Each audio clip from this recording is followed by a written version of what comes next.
Chinese દોરીની લેવેચ સામે અમદાવાદ પોલીસની લાલ આંખ 170 જેટલા કેસ કરી કડક કાર્યવાહી કરાઈ। ઉત્તરાયણનો પર્વ નજીક આવતા ચાઇનીઝ દોરીથી ગળા કપાવવાની ઘટનાઓ સામે આવી રહી છે, જેનો અર્થ છે કે બજારમાં ક્યાંક ખૂણે ખાચરે ચાઇનીઝ દોરીનું ધૂમ વેચાણ થઈ રહ્યું છે। ચાઇનીઝ દોરી પર પ્રતિબંધ હોવા છતાં અનેક જગ્યાઓ પરથી જથ્થો પકડાય છે, જેને લઈ પોલીસે પણ ચાઇનીઝ દોરીના વેચાણ, સંગ્રહ અને ઉપયોગ વિશે જાહેરનામું બહાર પાડી કડક કાર્યવાહીના આદેશ આપવામાં આવ્યા છે, જેને લઈ શહેરમાં પોલીસ દ્વારા અલગ અલગ ટીમો બનાવી હોલસેલ વેપારીઓને ત્યાં તેમજ બાતમીને આધારે દરોડા પાડી જાહેરનામાનું કડક અમલીકરણ કરવામાં આવી રહ્યું છે, જેમાં જો કોઈ પણ વ્યક્તિ પાસેથી ચાઇનીઝ દોરીનો જથ્થો કે ટુક્કલ મળી આવે તો પોલીસ દ્વારા તેઓની સામે કાર્યવાહી કરવામાં આવી રહી છે।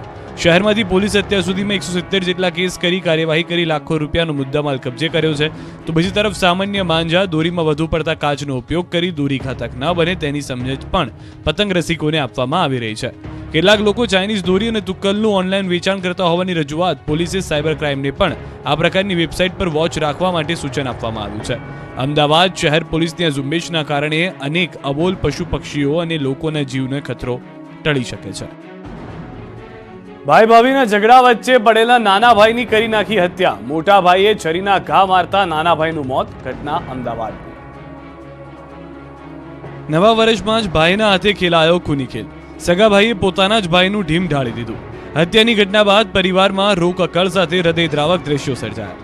હૈયાફાટ રુદનના દ્રશ્યો છે રાયપુરના કંટોડિયાવાસના। અહીં આવેલા કોઠીના ઝાડ પાસે એક જ મકાનમાં બે ભાઈઓ ઉપર નીચે રહેતા હતા, જેમાં ઘરના મોટા દીકરા વિપુલ ચુનારાને રાત્રે તેની પત્ની સાથે ઘરેલું કંકાસ ચાલી રહ્યો હતો। ઘરમાં ચાલતા ઝઘડાને જોઈને નાના ભાઈથી રહેવાયું નહીં, તે દરમિયાન જ મોટા દીકરા તથા વહુને ઝઘડામાંથી છોડાવવા પિતા વચ્ચે પડ્યા અને મોટા દીકરાને ઝઘડો ન કરવા સલાહ આપતા હતા। આ દરમિયાન નાનો ભાઈ પણ તેની પત્ની સાથે ત્યાં પહોંચ્યો અને ભાઈ ભાભીને ઝઘડો ન કરવા સમજાવ્યા। આ દરમિયાન આવેશમાં આવેલા મોટા ભાઈએ નાના ભાઈ પર છરીથી હુમલો કરી દીધો।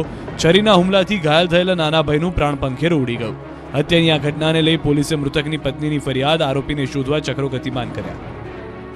વાપીમાં મળેલી લાશ મામલે સંઘ પ્રદેશના પરિવારે દાવો કર્યો, પોલીસે ડીએનએ ટેસ્ટ કરાવવાની તજવીજ હાથ ધરી। વાપીના કરવડ ગામ નજીકથી માથા અને પગ વગરના બાળકના મૃતદેહ મામલે મોટો ખુલાસો થયો। સેલવાસ પોલીસના મતે 9 વર્ષીય બાળક દાદરાનગર હવેલીના સાયલી ગામનો હોવાનો દાવો કરવામાં આવ્યો છે, જેનું નામ ચૈતા કોહલા છે। ગત 29 ડિસેમ્બરના રોજ બાળક ગુમ થયાની ફરિયાદ પરિવારે કરી હતી। આંગણામાં રમી રહેલ કોહલા પરિવારનો 9 વર્ષીય ચૈતા ગુમ થવાની ફરિયાદ સેલવાસ પોલીસને મળી હતી, તો સાથે જ દમણગંગા નદીના કેનાલનું વહેણ વાપી તરફ છે, જેથી ચૈતાનો મૃતદેહ નહેરના પાણીમાં સાયલાથી વાપી સુધી તણાઈ આવ્યો હોવાનું મનાઈ રહ્યું છે। જોકે વધુ તપાસમાં સેલવાસ પોલીસને સાયલી વિસ્તારના સ્મશાન પાસે બિનવારસી હાલતમાં બાળકનું માથું અને પગનો ભાગ પણ મળી આવ્યો હતો। આ સમગ્ર મામલો પેચીદો બનતા સેલવાસ પોલીસ અને વલસાડ પોલીસે સંયુક્ત તપાસ હાથ ધરી, જેમાં દાદરાનગર હવેલી પોલીસની પણ મદદ લેવામાં આવી રહી છે।